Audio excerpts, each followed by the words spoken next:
Welcome dear students and my dear friends, welcome back once again. मैं हूं doctor वीर और आज हम लोग हैं हेल्थ सेफ्टी मैनेजमेंट क्लास। आज हम जानेंगे इंस्टिगेशन के बारे में।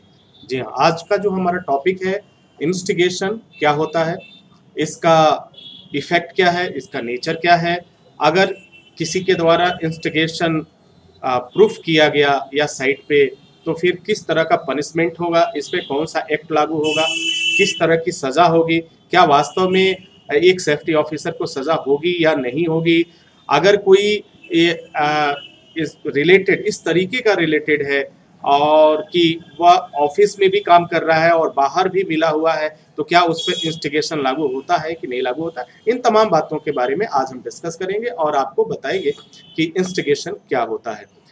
Dear students, health safety management का जो ये कोर्स चल रहा है, मकसद ये है कि आपको हर एक चीज को बहुत ही क्लियर बताया जाए। अब थोड़ा सा इंस्टिगेशन को हम समझ लेते हैं। इंस्टिगेशन हमेशा से किसी जीवित व्यक्ति के द्वारा किया जाता है या उसके द्वारा प्रायोजित होता है। तो पहला टर्म सी हो गया कि इंस्टिगेशन हमेशा किसके द्वारा होगा, किसी जीवित व्यक्ति के द्वारा होगा, किसी मृत व्यक्ति के द्वारा या क्या किसी मशीनरी के द्वारा, चाहे ये कुछ भी, यानी अगर वह जीवित नहीं है, लिविंग्स पर्सन नहीं है तो इंस्टिगेशन उस पर अप्लाई नहीं होगा।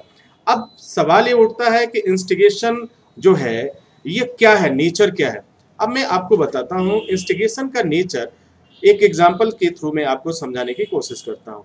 जैसे मान लीजिए कि आप दो लोग हो, आप किसी साइट पे काम कर रहे हैं, आपके जो सीनियर है और आप उनके जूनियर है। सीनियर ने कुछ काम कहा आपसे और आपने उस काम को सुना, लेकिन उस काम को उसके उस सीनियर के अकॉर्डिंग, यानी जो आपको इंस्ट्रक्शन दिया गया उसके अकॉर्डिंग आप नहीं करना चाहते, तो आपने क्या किया कि उस काम को किसी दूसरे तरीके से करने के लिए किसी दूसरे व्यक्ति को आपने क्या किया, उसे फोर्स किया, उसे चढ़ाया, उसे भड़काया, उसे तमाम तरह की बात बनी, अपनी बात को ऊपर रखने के लिए आपने इस तरह का कार्य किया, इस तरह का एक्टिविटीज आपने किया। तो क्या हुआ कि जब एक्टिविटीज हुआ तो जैसा इंस्ट्रक्शन आपको मिला था वैसा काम तो हुआ नहीं। काम हुआ लेकिन उस काम में क्या हुआ, उसमें कुछ न कुछ नुकसान हुआ, किसी को इंजरी हो गया, किसी को डैमेज हो गया। तो ये सारी चीजें अगर सामने आती हैं तो वहां पे इंस्टिगेशन क्या होगा, अप्लाई होगा, इंस्टिगेशन के दोषी आप माने जाएंगे। अब क्या है कि इंस्टिगेशन जो है वह दो तरह के होते हैं। There are two types of instigation. पूरी दुनिया में जहां भी आप हैं, हेल्थ सेफ्टी से रिलेटेड अगर आप हैं तो दो तरह के इंस्टिगेशन आपको देखने को मिलेगा। पहला टाइप 1, जिसे हम कहते हैं टाइप 1 में क्या होगा, इंजरी और डैमेज का होना जरूरी है। अगर इंजरी है, डैमेज है तो इंस्टिगेशन फुलफिल अप्लाई होता है और उस पर आईपीसी और सीआरपीसी यानी इंडियन पीनल कोड और भारतीय दंड संहिता जिसे कहते हैं, और दूसरा सीआरपीसी का एक्ट जो भी वैल्यूएबल हो, जो भी अप्लाइबल हो, जो भी उसके ऊपर, तो वो लागू होगा, किसी भी दशा में वो बच नहीं पाएंगे। तो यहाँ पे ये बात तो क्लियर हो जाती है कि अगर आपके मन में ये है कि सेफ्टी ऑफिसर को कभी सजा नहीं हो सकती, कभी कोई वो नहीं हो सकता, तो ऐसा बिल्कुल भी नहीं है। अगर इंस्टिगेशन पाया गया तो आप पर सजा भी होगी, आपको जेल भी होगी, आपको पनिशमेंट में भी मिलेगा। अब दूसरे टाइप का इंस्टिगेशन क्या है, वो ये है परफॉर्मेंस बेटर। यानी एक ऐसा काम, जैसे मान लीजिए कि आपके जो सीनियर हैं उन्होंने आपसे कहा कि इस काम को इस तरीके से करना है और आज शाम तक हमें इस काम को पूरा कर लेना है, ठीक है। तो सपोज करिए कि किसी साइट का इंस्पेक्शन करना हो या रिस्क असेसमेंट करना हो, तो आपके सीनियर ने बोला कि इसे 2 घंटे के अंदर कंप्लीट करना है हमें, क्योंकि जब हम कंप्लीट करेंगे तभी हमें अगला काम हम स्टार्ट कर पाएंगे।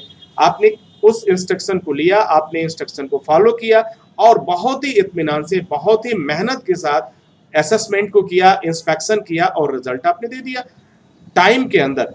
तो ये क्या होता है, ये इंस्टिगेशन जो होगा वह क्या होता है, ये बेटर परफॉर्मेंस के लिए इंस्टिगेशन है। यानी यहाँ पे आपको सजा नहीं मिलता, यहाँ पे आपको रिवार्ड मिलता है, यहाँ पे आपको जो है इस तरह से क्या कहते हैं, मोटिवेशन मिलता है, आपको कंपनी के द्वारा अवार्ड मिलता है और एक तरह का हम कह लें गिफ्ट मिलता है अच्छे काम के लिए। तो क्या हो गया, दो तरह के। तो हम यहाँ पे कह सकते हैं negative instigation and positive instigation. Negative instigation में क्या, इंजरी का होना जरूरी है और डैमेज का होना जरूरी है। यह हमेशा किसी जीवित व्यक्ति के द्वारा कारित किया गया हो या अप्लाई किया गया होगा। और पॉजिटिव इंस्टिगेशन क्या है, जिसमें किसी कार्य को और भी बेहतर बन जाए, कोई कार्य अब बेहतर तरीके से बन जाए, बेहतर तरीके से बन जाए, उसे हम कहते हैं पॉजिटिव इंस्टिगेशन। अब बात कर लेते हैं पनिशमेंट ऑफ इंस्टिगेशन। इंस्टिगेशन के लिए किस तरह के पनिशमेंट का प्रावधान है और क्या होता है, इसके बारे में हम समझ लेते हैं। तो जैसा कि मैंने पहले ही बताया कि इंस्टिगेशन, नेगेटिव इंस्टिगेशन अगर आप पर साबित हो गया तो फिर आप पर आईपीसी की धारा लागू होगी, इंडियन पिनल कोड की धारा लागू होगी, आप बच नहीं पाएंगे। ठीक है, जिसे IPC, it means Indian penal code, जिसे हम हिंदी में कहते हैं भारतीय दंड संहिता, एक तरह का सजा देने का ये प्रावधान है। भारत के अंदर भारत के किसी भी नागरिक द्वारा किए गए कुछ अपराधों की परिभाषा वह दंड का प्रावधान करती है, इट मीन्स व्यवस्था करती है, किंतु यह संहिता भारत की सेना पर लागू नहीं होती है। जी हाँ, यह भी आपको ध्यान रखना है, भारत की सेना पर लागू नहीं होती है। भारतीय दंड संहिता ब्रिटिश काल में सन 1860 में लागू की गई थी। ठीक है, अब जरा सा कुछ हम देख लेते हैं पनिशमेंट के बारे में। मानव शरीर को प्रभावित करने वाले कुछ ऐसे अपराध हैं जिसके बारे में चर्चा कर लेता हूं और आपको भी जानना चाहिए। जैसे अगर कि आपराधिक मानववध, आपराधिक हत्या का मानववध, इट मीन्स हत्या का अगर मामला आता है, अगर ये साबित होता है तो आप पर आईपीसी की धारा 299 के अंतर्गत आपको ट्रीट किया जाएगा, इट मीन्स सजा का प्रावधान है। अगर हत्या साबित हो चुका है, हत्या साबित हो गया, हत्या कर दिया, तो उसमें क्या होगा, धारा 300 के अंतर्गत आप पर चार्ज किया जाएगा।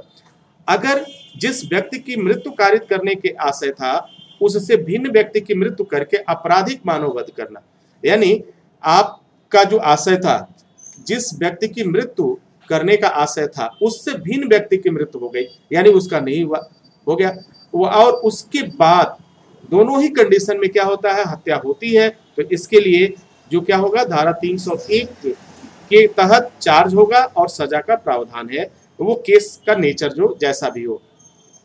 अब हत्या के लिए सजा क्या है, हत्या के लिए सजा का जो प्रावधान करती है वह आईपीसी की धारा 302 करती है। अब आजीवन कारावास से दंडित व्यक्ति द्वारा हत्या के लिए दंड क्या होगा, तो उसे धारा 303 के अंतर्गत ट्रीट किया जाता है, उसकी चार्ज किया जाता है। अगर हत्या की श्रेणी में न आने वाली गैर इरादतन हत्या के लिए जो दंड का प्रावधान है वह होगा धारा 304। और ठीक इसी तरह से धारा 304 का क है, उसमें क्या है, उपेक्षा द्वारा मृत्यु कारित करना। किसी व्यक्ति की इतनी उपेक्षा की गई, किसी व्यक्ति को इतना प्रताड़ित किया गया उपेक्षित करके कि उसका जो रिजल्ट आया वह मृत्यु आया, तो उस समय आपको, आप पर जो चार्ज होगा वह धारा 304 का क होगा। अक्सर ये देखा जाता है कि अगर आप साइट पे काम कर रहे हैं तो किसी न किसी व्यक्ति का मजाक उड़ाना, किसी व्यक्ति को टंट करना, ये क्या है, एक तरह से उसकी उपेक्षा करना। तो यहाँ पर अगर इस वजह से उसकी मृत्यु हो जाती है तो आपके ऊपर धारा 304 का क जो धारा लागू होता है और इसके तहत आप पर चार्ज होगा। और मानव शरीर को प्रभावित करने वाले कुछ और भी अपराध हैं, जैसे कि 304 ख, यानी ये दहेज मृत्यु होता है, ये दहेज मृत्यु होता है, यानी डाउरी के लिए लागू होता है। अब हम बात कर लेते हैं धारा 305। तो शिशु या उन्मत्त व्यक्ति की आत्महत्या का दुष्प्रेरण पर आपको 305 की धारा अप्लाई होगी। इसी तरह से धारा 306 आत्महत्या का दुष्प्रेरण, धारा 307 हत्या करने का प्रयास, और धारा 308 गैर इरादतन हत्या करने का प्रयास, धारा 309 आत्महत्या करने का प्रयास। अगर कोई व्यक्ति किसी इंस्टिगेशन के वजह से, किसी के किसी के भड़काने पर अगर वह आत्महत्या करने का प्रयास करता है तो उसके ऊपर धारा 309 लगेगा। यह अक्सर जो है साइट पर देखने को मिलता है। अगर ठगी का काम आपने किया, किसी साइट पे या कार्य करते हुए ठगी का कार्य किया, तो आप पर जो धारा अप्लाई होता है वो धारा 310 अप्लाई होगा। और ठगी के लिए जो दंड का प्राविधान किया गया है वह है धारा 311। तो आई होप कि आप जो है आज का जो टॉपिक था इंस्टिगेशन, वह आप समझ पाए होंगे। इंस्टिगेशन को हिंदी में सह, भड़काऊं या प्रेरित करना, इस शब्दों से जाना जाता है। आई होप कि आप इस शब्द को समझे होंगे और आप और भी बेहतर करने के लिए इस चीज़ को आप दोबारा देख सकते हैं, समझ सकते हैं। एडमिशन आप लोगों के ओपन हो चुके हैं, अगर आप चाहें, अगर इंटरेस्टेड हैं तो आप एडमिशन कराकर अपनी क्लासेज स्टार्ट कर सकते हैं। इसी के साथ इजाजत चाहेंगे, नेक्स्ट वीडियो में हम पुनः हाजिर होते हैं। तब तक के लिए wish you all the best. Thank you for watching, thank you for learning.